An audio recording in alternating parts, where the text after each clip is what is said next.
పెళ్ళైన కొత్తలో అయితే ఈ గిఫ్ట్స్ అసలు మస్తు ఇచ్చేది మా హస్బెండ్ అయితే.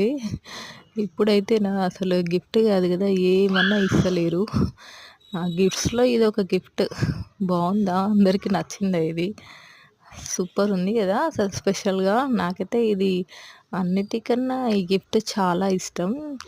ఇంకా వచ్చేసి మా హస్బెండ్‌కైతే నేను ఒక వాచ్ గిఫ్ట్ ఇచ్చాను అంతే. మ్యారేజ్ అయినప్పటి నుండి. ఇంగ తనకైతే ఏం గిఫ్ట్స్ అయితే ఇవ్వలేదు. ఇంగ మా హస్బెండ్ అయితే ఇద్దరు పిల్లలైన తర్వాత ఇవేమి గిఫ్ట్స్ కాదు కదా! ఇంకా ఏమి లేవు. ఇప్పటి నుండి బంద్ అని చెప్పేసారు. ఎందుకంటే వాళ్ళకి ఎక్కువ ఇంపార్టెన్స్ కదా! ఇప్పుడు పిల్లలకి. సో, మన మీద కొంచెం ప్రేమ తగ్గిపోతది. ఎందుకంటే ఇగ ఒక రెస్పాన్సిబిలిటీ వచ్చేస్తది కాబట్టి సో, మనమే అడ్జస్ట్ అయ్యి ఆలోచించి ఇగ వదిలేసేయాలి తప్పదు. వీడియో నచ్చితే లైక్ చేయండి.